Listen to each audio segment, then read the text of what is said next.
जो statue of equality को खड़ा कर सकता है, जिस बात की आज आवश्यकता है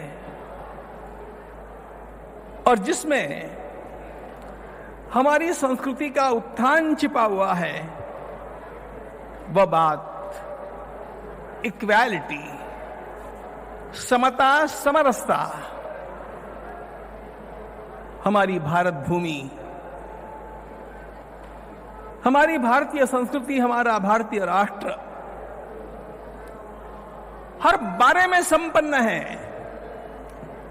हम संसार के किसी भी देश से गरीब नहीं हैं, हम संपन्न लोग हैं। ध्यान रखना, जो समृद्धि, जो विचारों की समृद्धि, जो आचार की समृद्धि, जो दृष्टिकोण की समृद्धि भगवान वेद ने हम लोगों को प्रदान की, ऋषियों ने जिसको हम लोगों को दिया, हमारे आचार्यों ने घूम घूम करके जिसका प्रचार किया, लेकिन बीच में एक अंधकार युग आ गया। हम लोग तमिश्रा में डूब गए और ऐसी अवस्था में हमारे देश का पुनर्जागरण हो रहा है। और इस पुनर्जागरण की अत्यंत विलक्षण मंगल बेला में भगवान रामानुजाचार्य महाराज का दिव्य विग्रह, सुवर्णमय विग्रह केवल स्थापित नहीं हो रहा है मित्रों, वास्तव में भारत का सुवर्ण युग पुनः आरंभ हो रहा है। पूज्य स्वामी जी महाराज के चरणों में मैं वंदन करता हूं कि स्वर्ण युग का आरंभ उन्होंने किया। क्या है हमारा देश? आपने देखा,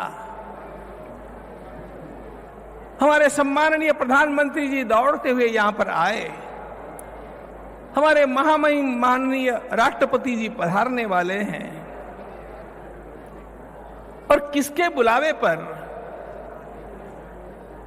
जिस हमारे स्वामी जी के शरीर पर कोई कपड़ा भी नहीं है, एक सामान्य सा वस्त्र है और हाथ में एक दंड है, यह धर्म का दंड है। ध्यान रखना, पृथ्वी समुद्र पर्यंताया एकराट, संपूर्ण भूमंडल के सम्राट भी हमारे आचार्यों के समक्ष, हमारे ऋषियों के समक्ष नतमस्तक होते थे। और कैसे नतमस्तक होते थे, इसका उदाहरण हमने अपनी आंखों से कल देखा। हम धन्य हैं कि हम इस क्षण के साक्षी हैं। और भारत माता अंगड़ाई ले रही है।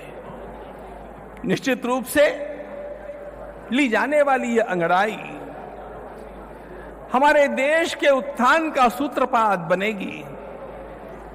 हमारे संपूर्ण सनातन धर्म के अंतर्गत जितने भी संप्रदाय हैं, जितने भी मत हैं, जितने भी पंथ हैं, उन सबको एकत्रित करने का महान संकल्प पूज्य स्वामी जी ने किया और वो साकार हो रहा है। मैं यहां पर अभिनंदन करने के लिए आया हूं। किसी न किसी को तो भगवान निमित्त बनाते हैं। मैंने पूज्य स्वामी जी के प्रवचनों में एक बात सुनी, वे बार बार एक बात कहते हैं कि हम यज्ञ नहीं करते हैं, भगवान यज्ञ कराते हैं। हम सब कुछ जानते नहीं हैं, सब कुछ जानने वाले तो भगवान हैं। उसी प्रकार वे यही कहेंगे कि यह तो भगवान की कृपा से हो रहा है, लेकिन भगवान ने भी कृपा करने के लिए पूज्य स्वामी जी को चुना है। यह अत्यंत महनीय बात है। और इसलिए